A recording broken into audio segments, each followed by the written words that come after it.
جو house of representative ہیں ان کی 435 سیٹوں کے اوپر جو ہے وہ ڈائریکٹ الیکشن ہو، ٹھیک ہے. اور دوسرا جو ہے سینٹ کے جو 100 سیٹیں ہیں ان میں سے اس کی 1/3 جو کہ 6 سال پہلے جو لوگ الیکٹ ہوئے تھے جن کی میعاد اب نومبر میں ختم ہو رہی ہے، تو ان کو ان سیٹوں کے اوپر بھی الیکشن. تو یہ مڈ ٹرم الیکشنز ہیں. اب اس میں پرابلم کیا ہوتی ہے؟ پرابلم یہ ہے کہ جو ریپبلکن پارٹی ہے اس کا پریزیڈنٹ ہے امریکہ کا، یعنی جو ڈونلڈ ٹرمپ ہے وہ ان کا تعلق ریپبلکن پارٹی سے ہے. اب اگر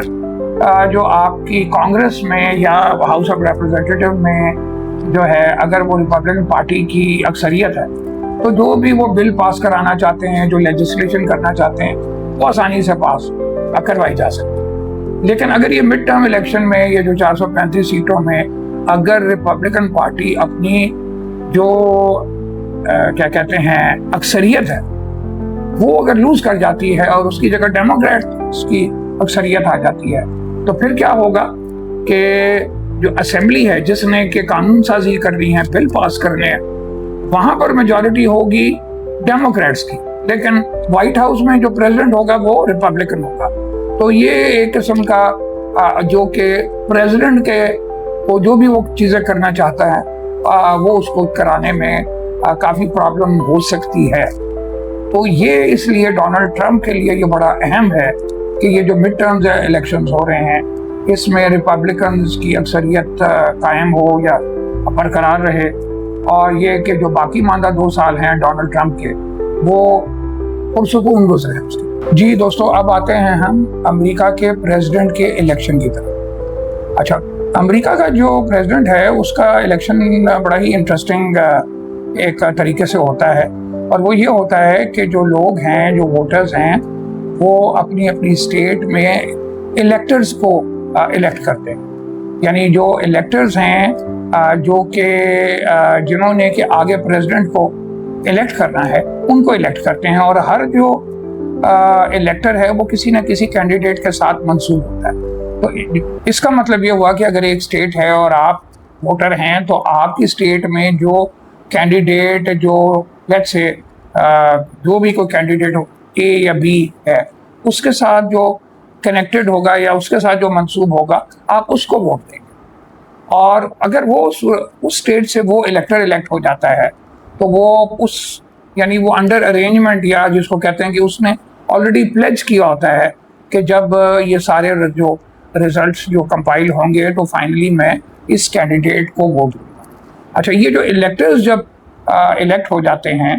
تو یہ بن جاتا ہے، اس کو کہتے ہیں الیکٹرل کالج.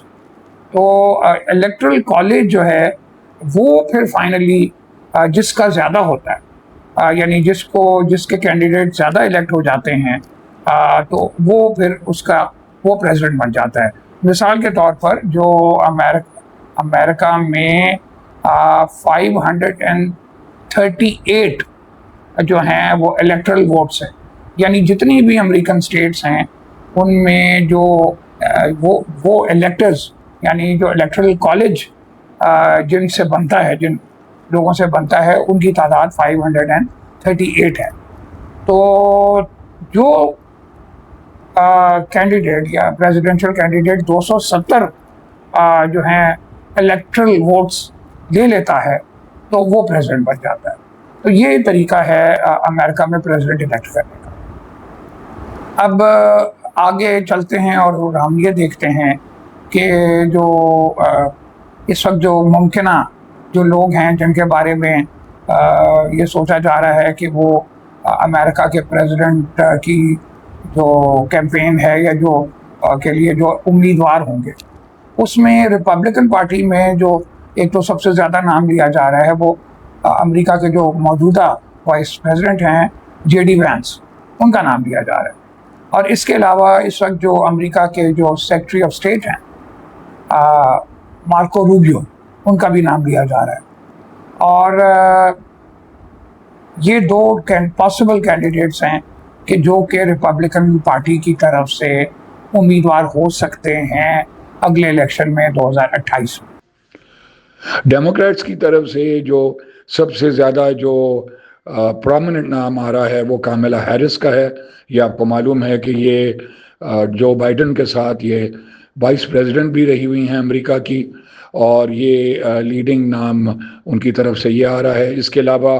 جو ہیں وہ ہیں گیون نیوسم, اور پھر ہیں گریچم وٹمر اور جوش شپیرو. یہ لوگ ہیں جو کہ جن کے نام لیے جا رہے ہیں, اور کہ جو کہ پاسبلی جو ہیں وہ کنٹینڈرز ہو سکتے ہیں امریکن پریزیڈنٹ کی الیکشن میں. دوستوں میں یہاں واضح کرتا چلوں کہ ابھی تک نہ تو یہ پروسیس جو الیکشن کا ہے یہ شروع ہوا ہے امریکہ میں, اور نہ ہی کسی قسم کے جو ہیں وہ نام مانگے گئے ہیں, یا لوگوں نے کسی بھی امیدوار نے یہ پبلکلی یہ کہا ہے کہ وہ اگلے الیکشن میں جو ہے وہ امیدوار ہوں گے. یہ تمام تر جو مبصرین ہیں جو بڑی گہری نظر رکھتے ہیں ان معاملات پہ, ان کا یہ خیال ہے کہ یہ پاسبل کینڈیڈیٹس ہیں جو کہ اگلے الیکشن کے اندر سامنے آ سکتے ہیں. لیکن اب ان میں تمام جو بھی لوگ ہیں ان میں, یا تمام جو امیدوار ہیں ان میں کون ایسا ہے کہ جو آپ یہ کہیں گے کہ اس کا سب سے پہلے تو نامنیٹ ہونا اور پھر اس کا الیکٹ ہو جانا زیادہ امکان نظر آتا ہے. تو زیادہ لوگ جو ہیں اس وقت جو ہیں وہ جو امریکہ کے current vice president J D Vance ہے ان کا نام لے رہے ہیں, کیونکہ انہوں نے ابھی حال ہی میں جو ایران اور امریکہ کے درمیان جو سفارتی کوششیں تھیں اور جو پیس ڈیل تھی اس کے اندر امریکن ڈیلیگیشن اور امریکن ایفرٹ کو لیڈ کیا, تو وہ کہ اس سے ان کو ایک کافی پرومیننس مل گئی ہے دنیا میں. ان کو لوگ, کیونکہ عموماً وائس پریزیڈنٹ کا کوئی اتنا زیادہ امریکن پالیٹکس میں رول نہیں ہوتا, لیکن اس بنا پر کہ یہ انہوں نے جو ایران کے ساتھ جو پیس کی جو بات چیت تھی اس کو لیڈ کیا انہوں نے, تو یہ ایک بڑی پرومیننٹ شخصیت بن کر سامنے آ گئے ہیں اس کی وجہ سے. تو عموماً دیکھا یہی جاتا ہے کہ جو جب اس طرح کی کوئی اپرچونٹی کسی کو مل جائے تو پھر اس کا فائدہ جو ہے وہ, اگر وہ الیکشن کے اندر کو امیدوار ہو تو اس کا اس کو ضرور فائدہ ہوتا ہے. تو اس حوالے سے جے ڈی وینس کا نام جو ہے وہ لیا جا رہا ہے.